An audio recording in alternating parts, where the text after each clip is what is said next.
This is ABTV, Animal Bites Television. There's a carpet python. It's up in this tree. It's kind of high up there, but I'm gonna get this sucker. Oh my gosh, he's going up higher. I gotta get up here as quick as I can. My name is Brian Barczyk. I'm no zoologist, just a guy with a passion for animals. And that passion often takes me on animal adventures around the world. This week, I'll join up with Gavin Bedford up in Darwin, Australia in search of my first wild carpet pythons. You're watching Snake Bites. All right, so you're saying this is a pretty good area then? It's a very good area. We've seen a few around here in the past few weeks. Normally late in the evening, just as it's got dark, and there's probably about 15 species of snake that I've seen in this area. So I know when we really start looking, we're going to find a few, at least one. At least one. Well, one is good enough for me. Absolutely. Mine, I find mine in my shoe boxes every day. So this is a little bit foreign to me, so I'm pretty excited about it.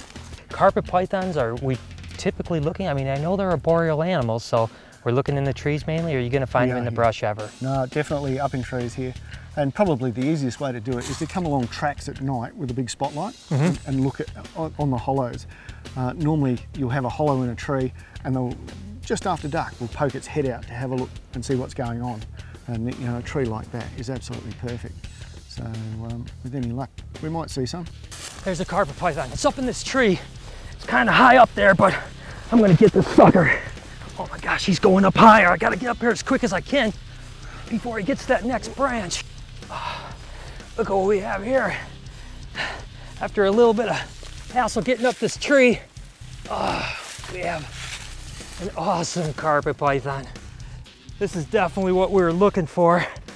Oh my gosh, I've been working with these guys for 20 plus years. It's one of the first species I actually bred, but to get an opportunity to see one in the wild and actually catch it is really something I can hardly explain the feeling. It's such a beautiful animal. It certainly doesn't have the attitude I was expecting either. Wow, this thing is incredible. Oh my gosh. Let's take a look at that snake. It's gotta be a good 5 footer or so. It certainly is placid, but look at the color. That rust color you certainly don't see in snakes in America. This is a true gem. What an opportunity. And again, it has that classic look that all carpet pythons have, that kind of bluish tongue, really deep pits for heat.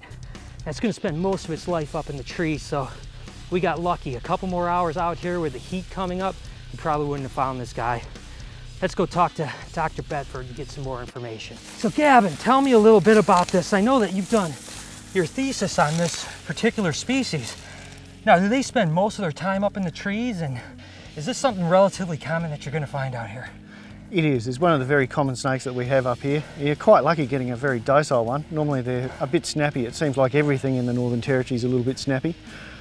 These things grow to about 1.8 metres, and that's quite a particularly pretty one. It's quite yellow. Beautiful colours, I tell you what. Just really exploded very guarded. The very first carpet python was described from Port Essington on Coburg Peninsula, and this is that morph. So it's just beautiful. I mean, we don't see carpet pythons like this in America with all that rich rust color, and I mean, it's really quite beautiful. Nothing, it kind of reminds me a little bit like a bredli, but with a lot more dark melanin in it. So it's quite beautiful, and of course they have the huge heat pits in the front and that classic beautiful tongue. This is just an incredible animal.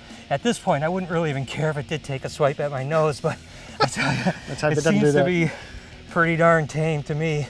Now, this animal would probably spend the majority of its life right in this environment, right? It would, yeah. It would eat birds, reptiles, and of course all the mammals that are up here. We have black-footed tree rats and lots of bandicoots around the place and things like that. So this thing, as it grows, would change prey size as it gets bigger.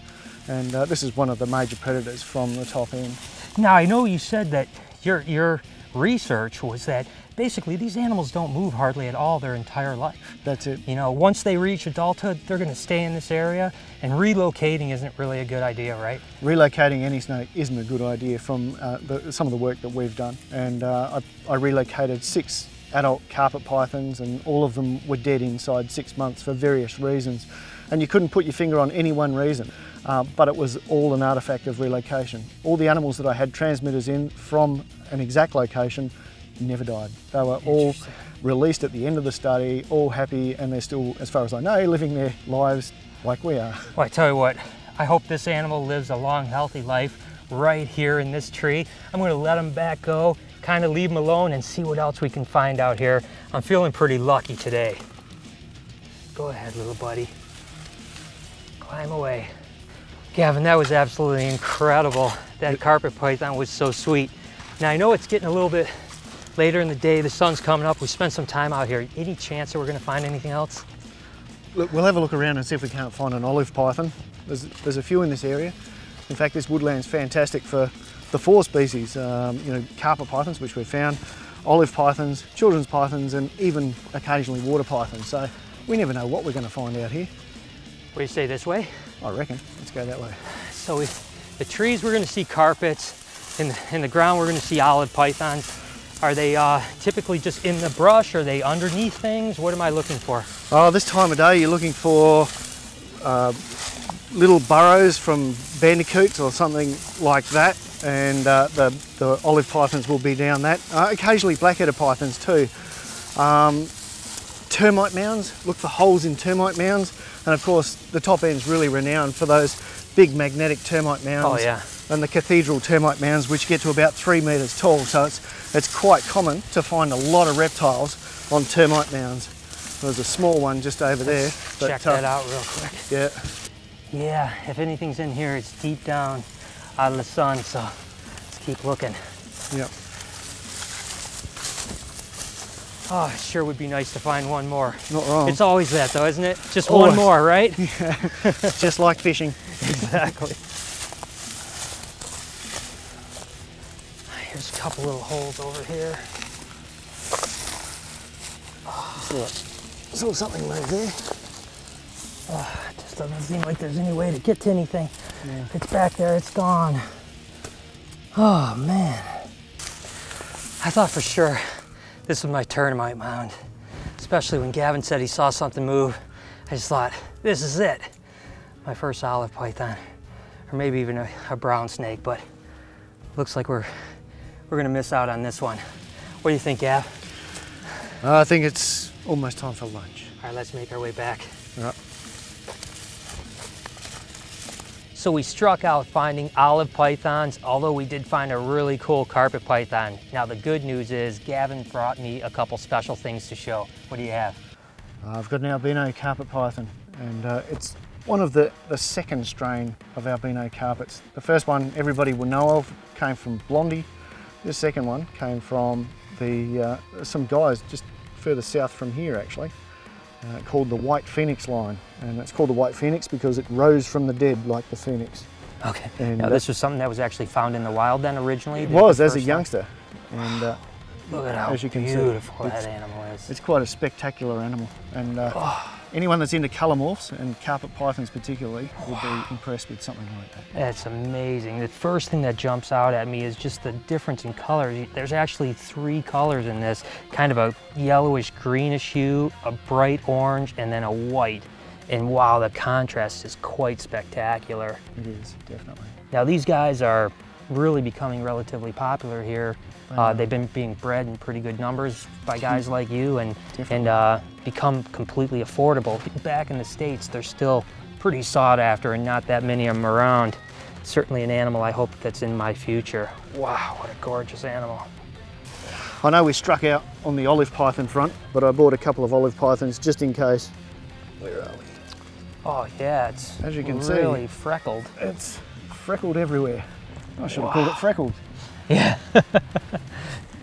Yeah, it's truly amazing. Now this is just a one-of-a-kind animal then? I have 2 of this. You have 2 of from them. different parents. Different parents. And yeah, just luck of the draw. And you can see this thing's almost got bands on it.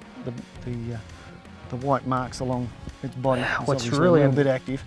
What's really amazing is the head. If you could see the head here, it's actually got half a normal head almost and half of a light head. Well, it's really amazing. It's just like kind of lacking melanin and splotches or something. That's it. Really? This is heterozygous for albino. Okay. So it actually does carry the albino gene in it. Gotcha.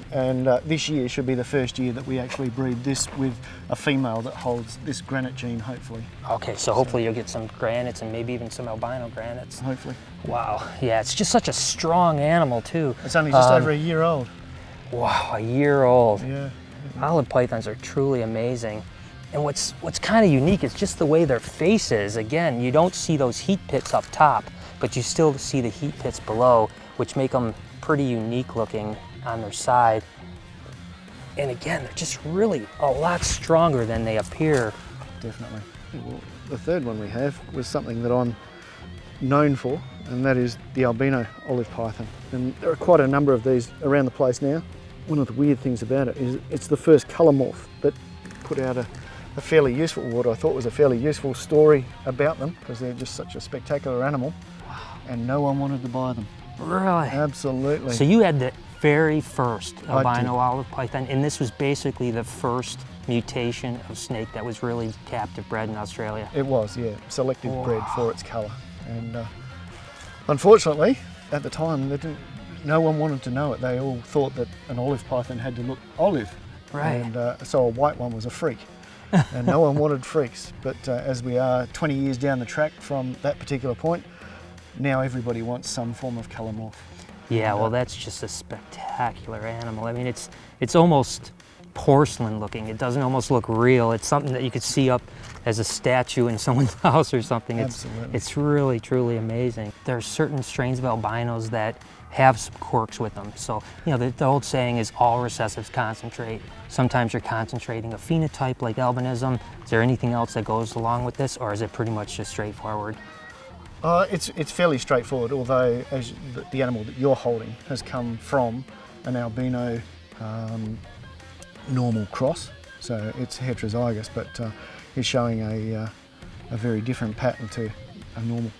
I tell you what, Gavin, not only do I appreciate you taking me out herping and finding my very first carpet python, but also bringing these little gems along to show us.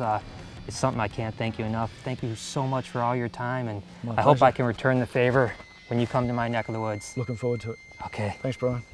Well, here I wanted to make sure to learn a really cool Australian iconic skill, and whip cracking certainly is one of them. I'm here with Mick with Mick's Whips. He's certainly an expert in that field.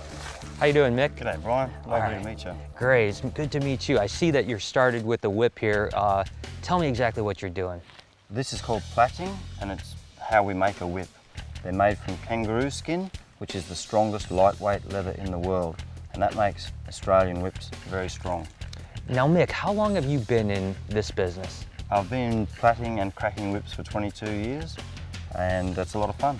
How long does it take from the start to finish to get this whip?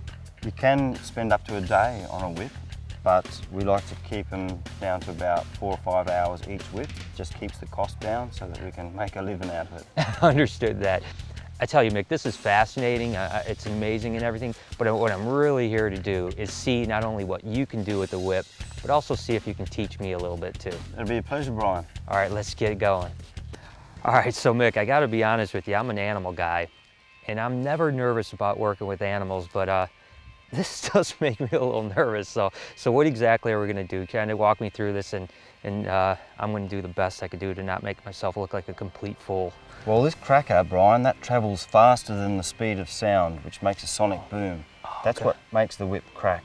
The sound of the whip cracking scares the animals into going to where you want them to go. You don't actually hit the animal with the whip, but it will hurt if it hits you, so take care, all right? Okay. And ultimately, that's what this whip cracking is all about, right? Is basically herding cattle and so on like that. That's where it came from. For the humane management of livestock, so it's a tool that a stockman would use to get the cattle to move. Gotcha. Well, all right. Well, let's get in the clear so we're not going to kill anybody, and give me a lesson, and I'm going to give this a go. Okay, so I take this. Yep. Up on that, please, Brian. All right. All right. Now, hand on your hip. Hand on my hip. Yep. Like a helicopter. Around. Like a helicopter. Around. Fantastic. Now faster and rolling your wrist more so the handle is flat. Okay, more flatter with that handle right around. That's it. Now like faster, this? Brian. Cool, man. Faster. Give it some Vegemite. You really got to loosen that wrist up a bit more. Yep, you don't want it sticking in the air. You want it Okay, right so there. this is going around like this. Now Got smooth, Brian, now wait till the cracker is behind you and then drop your arm and follow through. Gotcha. Very good. Oh. There's a little noise there, but I'm going to give this a shot one more time. I think that I might be getting the handle of this a little bit. That's it, right around. That's it. Wait for it. Woo! How's that? Doing it? All right, got it. Yep, sorry. Messed up on that. Now you're talking. Look at that. That's what I'm talking about. Well, Mick certainly probably gave me the easiest thing to make me look good with the whip. I'm really excited to see what an expert can do. Let's see what Mick's got going on. All right, Mick, that was really cool. You're a great instructor on it. Show me what it's like to really be a professional. No worries, Brian. I'll just go get a couple of whips. All right, good.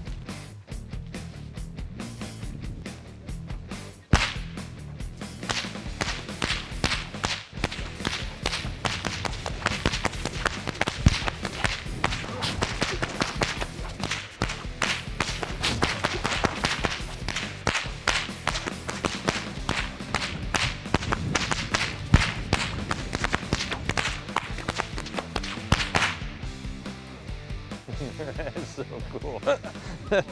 I don't think if I tried for 100 years I could figure that one out. The rhythm itself was great. It was almost like you were creating a song. It was quite, yeah, I don't think I'm doing that anytime soon.